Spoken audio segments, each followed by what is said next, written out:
Hello 882299 এটা কি আপনার নাম্বার? হ্যাঁ কি হয়েছে? বলছি আপনার এই নাম্বারটা আগামী 3 দিনের মধ্যে বন্ধ হয়ে যাবে। নাম্বারটা সক্রিয় রাখতে আপনি আজই রিচার্জ করুন। আমি আবার কি অপরাধ করলাম যে আমার নাম্বারটা বন্ধ করে দেবেন? আসলে আপনি 3 মাস ধরে রিচার্জ করেননি তো, তাই নাম্বারটা বন্ধ হয়ে যাবে। হ্যাঁ দেন, বন্ধ করে দেন। বিড়ি কেনার টাকা নেই, রিচার্জ করুন। হ্যালো স্যার, কালকে আপনাকে ফোন করেছিলাম রিচার্জের জন্য। আপনি এখনো পর্যন্ত রিচার্জ করেননি কেন? আপনাকে আমি কতবার করে বলবো আমি কাজকর্ম করিনি, কাছে টাকা পয়সা নেই। আর এমনি তো আমি কাউকে ফোন করিনি, আর আমাকে ফোন করার মতো কেউ নেই। দেন সিম বন্ধ করে দেন। সত্যি কি আপনাকে ফোন করার মতো কেউ নেই? না নেই, আমার বন্ধু বান্ধব গার্লফ্রেন্ড বয়ফ্রেন্ড কেউ নেই। তোমার যদি অতই দরদ লাগে তুমি রিচার্জটা করে দাও না। কত সব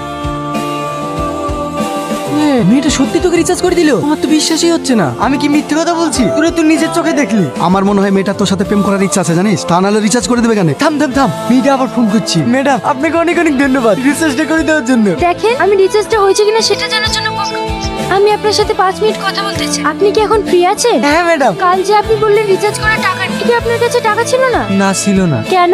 আমি কাজ কাম করিনি, সারাদিনই ঘুরি বেড়াই। টাকা কোথায় পাবো? বেকার ঘুরে বেড়ান কেন? কোনো কাজ করতে পারেন না? ও কাজ টাজ করতে ভালো লাগে না। আপনার বাবা খেটে খাচ্ছে বলে আপনার কিছু মনে হচ্ছে না। আপনি যদি আমার জায়গায় থাকতেন তাহলে বুঝতে পারতেন। আপনার জায়গায় থাকলে তো আমি রিল্যাক্স করে বেড়াতাম। আপনি তো কোটিপতি। আপনি ভুল ভাবছেন। আমি একটা গরিব ঘরের, মাটা অনেকদিন আগেই মারা গেছে। বাড়িতে বাবা অসুস্থ, সংসারের সমস্ত দায়িত্বই আমার কাছে। সারা মাস কাজ করে মাত্র 8,000 টাকা মাইনে পাই, তার মধ্যে 5,000 টাকায় বাবার ওষুধ কিনতে চলে যায়। তাহলে আপনিই বলুন, আমি একজন মেয়ে হয়ে যদি এত কষ্ট করে সংসার চালাতে পারি, তাহলে আপনি একজন ছেলে হয়ে কেন পারবেন? চুপ করে আছেন যে? একটা কথা মনে রাখবেন, টাকা ছাড়া এই দুনিয়াতে মানুষের কোনো সম্মান নেই। যখন আপনার কাছে টাকা থাকবে তখন সবাই আপনার কাছে থাকবে। তাই টাকা উপার্জন করা শিখুন। দাঁড়ান দাঁড়ান, চলে এসছি।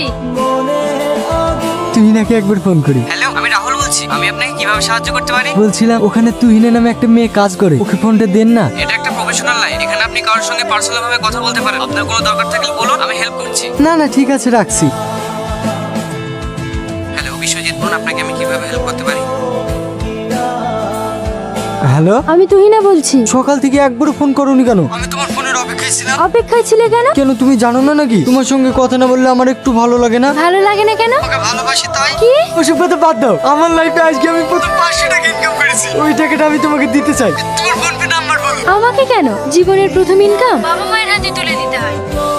তুই না, এটা কি প্রেম করার জায়গা? ওকে এখানে রাখা হচ্ছে কাজটার প্রবলেম জেনে সেটা সলভ করার জন্য, তার সাথে প্রেম করার জন্য না। না মানে স্যার। চুপ করো তুমি। আমি কয়েকদিন ধরে লক্ষ্য করে দেখছি তুমি একই নম্বরে বারবার ফোন করে 2-3 ঘন্টা ধরে কথা বলছো। তাই তোমাকে আমি আর এখানে রাখতে চাই না। না স্যার, এরকম করবেন না। আপনি তো সবই জানেন। আমার বাড়িতে অসুস্থ বাবা, চাকরিটা চলে গেলে আমি খুব সমস্যায় পড়ে যাব। সেটা তোমার আগে ভাবা দরকার ছিল। তুমি এই মুহূর্তে এখান থেকে বেরিয়ে যাও।